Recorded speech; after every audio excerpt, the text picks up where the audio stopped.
Today marks 74 years since Allied forces stormed the beaches of Normandy in a daring mission that ultimately led to the total defeat of Nazi Germany.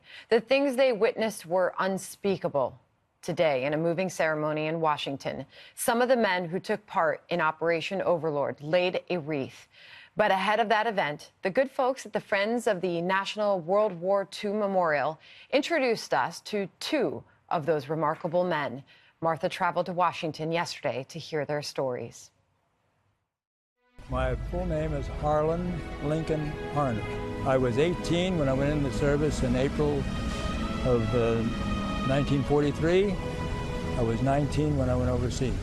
I was 18, and my full name is MacDonald H. Leach. You were sent over. You were on a ship for a long time? 9 days on the Ile-de-France. I was seasick for 9 straight days. I never thought I'd reach the war, but it was a relief to get off the ship. And what do you remember your commanders telling you about the mission, about D-Day, about the invasion? Across the English Channel, Le Havre and Cherbourg, their major objectives, the greatest force ever hurled against a hostile shore. I don't think they really knew too much what was going to happen. We were supposed to arrive about 10 a.m. to noon, and we didn't get there until 7 o'clock in the evening because of the heavy seas. So we stayed on the LST on the beach all night and watched the firing of the British battleships and all the other ships firing onto the German fortifications on shore. What stands out for you when you think back to being there? Seeing the wounded and some of the dead on the beaches was kind of a tough situation. Tell me a little bit about your arrival in France after D-Day. We had to walk. I kept thinking the duffel bag was so heavy, and I kept thinking, I can't do this. But I thought, if all those other guys can do it, I can do it. I stopped a piece of shrapnel right across this. It was nothing but a flesh wound. But I was left in the field all night and got pneumonia. So you were left out overnight, wounded? A whole bunch of us were,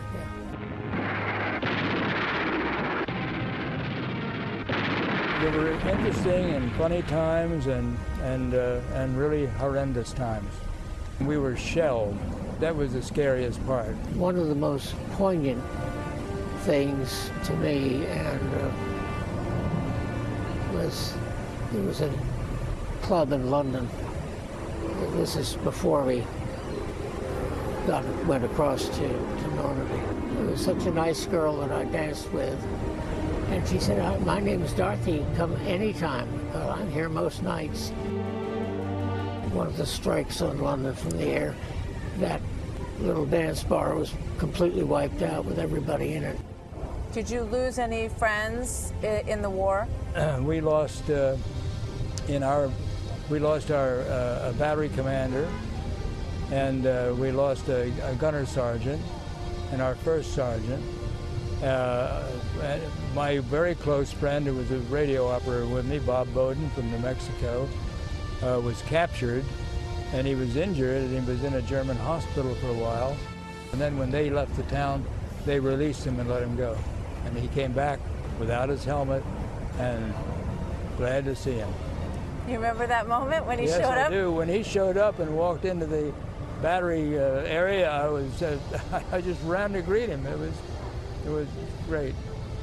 And you were in pretty much every major operation, all the way from Normandy to VE Day. All 5 campaigns. Normandy, northern France, the Ardennes, that's Battle of the Bulge, the Rhineland, and Central Europe. Tell me about when you got word that the war was over. This is a solemn but glorious hour. I wish that Franklin D. Roosevelt had lived to see this day.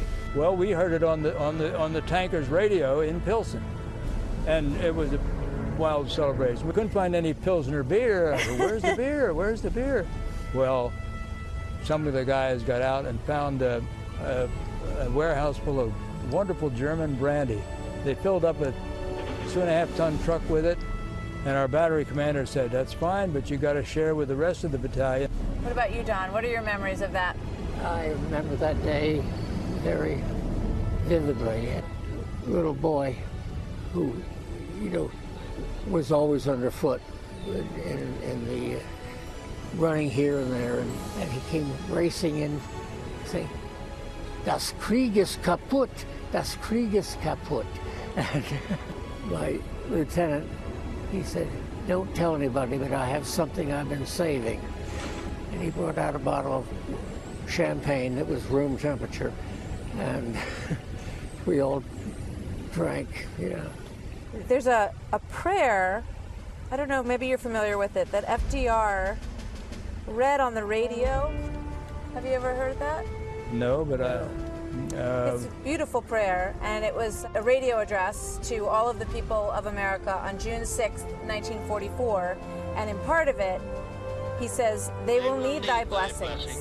Their road will be long and hard, for the enemy is strong. They will be sore tried by night and by day, without rest, until the victory is won. The darkness will be rent by noise and flame. Men's souls will be shaken with the violences of war." Wow.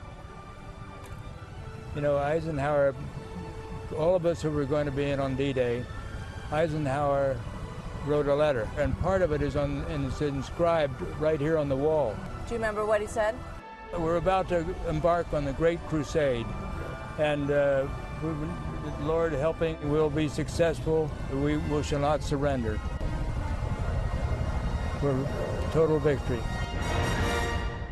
Remarkable men. Learn more by visiting www.memorialfriends.org.